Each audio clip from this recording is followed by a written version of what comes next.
Com cada mes de desembre, Estienne i la Júlia estaven ben emocionats. Des de la finestra de la seva habitació veien com uns flors de neu caien suaument i començaven a cobrir tot el campanar de l'església. Amb la neu i el fred començaven a pensar en esdeveniments que s'apropaven i així, tot embadassadits, van sentir com la mare els cridava per anunciar-los una gran sorpresa. Avui anirem a buscar l'arbre de Nadal.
El Quim i la Júlia van triar un arbre ben bonic i van decidir posar-lo a un racó del menjador per tal que tota la família en pogués gaudir.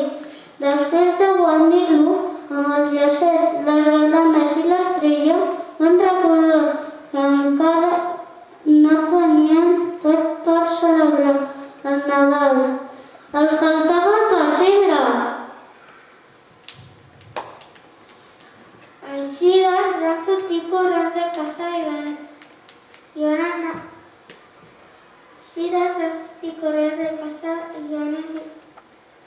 anar girar-se cap al mig per anar a buscar quatre pedres, branquillons i fulles seques. A l'arribar de nou a casa van començar a remenar-se els marits de les golfes i finalment van trobar les figuretes que els acompanyaven durant totes les festes.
de cristalls i manera que semblava aigua de veritat, on les oques i els anells es podrien donar una bona xapuzada.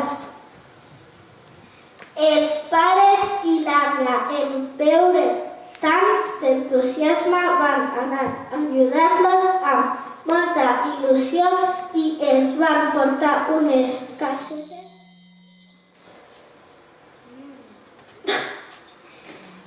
per a fer un poble.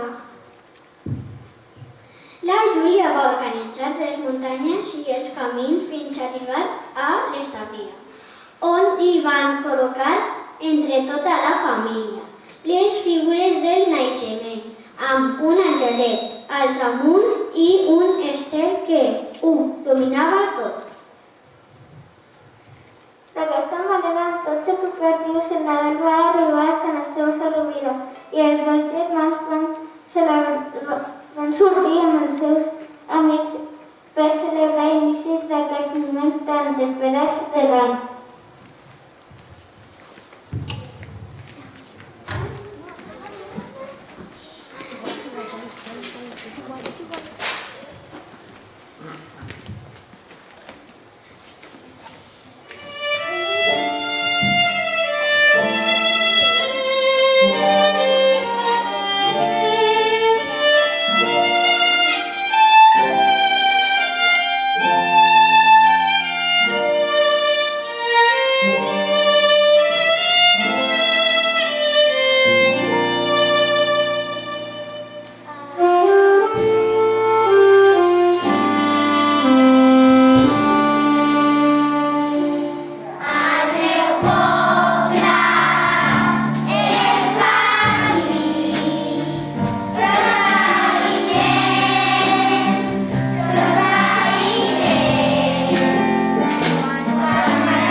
es va fer foscor, van tornar de pressa cap a casa, on els esperava tota la família.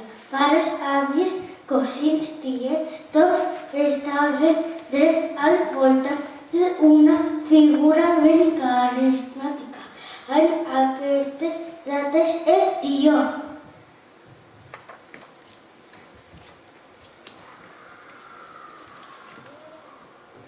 Ja feia dies que la Júlia i el Quim li havien abrigat amb una manta ben gruixuda i cada dia li omplien de petons i abraçades a més. No es van oblidar en cap moment de donar-li menjar cada dia perquè arribava aquella nit els cagués moltes sorpreses.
Quants regals es va acabar el bon tio entre trencaclosques i d'altres joguines. També va acabar alguns dolços típics, torrons, neules, polvorons, bombons. N'hi havia tants que no sabien quin menjar-se primer.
Així, de pat amb la panxa plena, van anar passant les festes, envoltats de família i amics. El final s'apropava, però això no els amoïnava pas. Encara havien d'arribar uns personatges ben enigmàtics i serits. Per tal d'espertar-los i guarnir l'espectacle van abrigar-se molt. Bé, i van anar ben il·lusionats cap al carrer Major, on no es perdia cap detall. Ja sabeu qui les esperava tan il·lusionats el Quim i la Júlia?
Seria un Nadal que recordaríem per sempre més. Esperem que tots vosaltres també passeu un molt bon Nadal.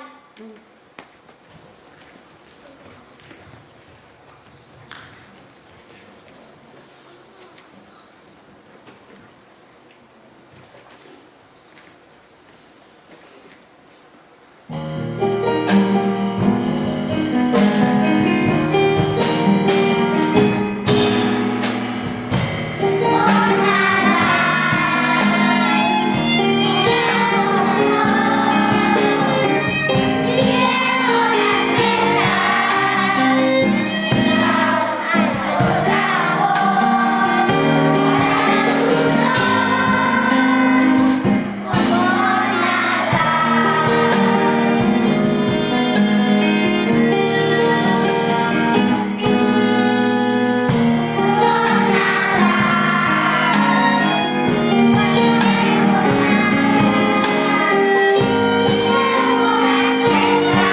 tenim i per tots els que estan a casa, doncs moltes gràcies als nens i nenes de segon. Ho heu fet superbé, un fort aplaudiment per tots vosaltres. Vinga, aplaudim! I també un aplaudiment pels mestres de l'aula de música. La bateria, el piano, el violí i el saxo. Gràcies a tothom i molt bones festes. Gràcies.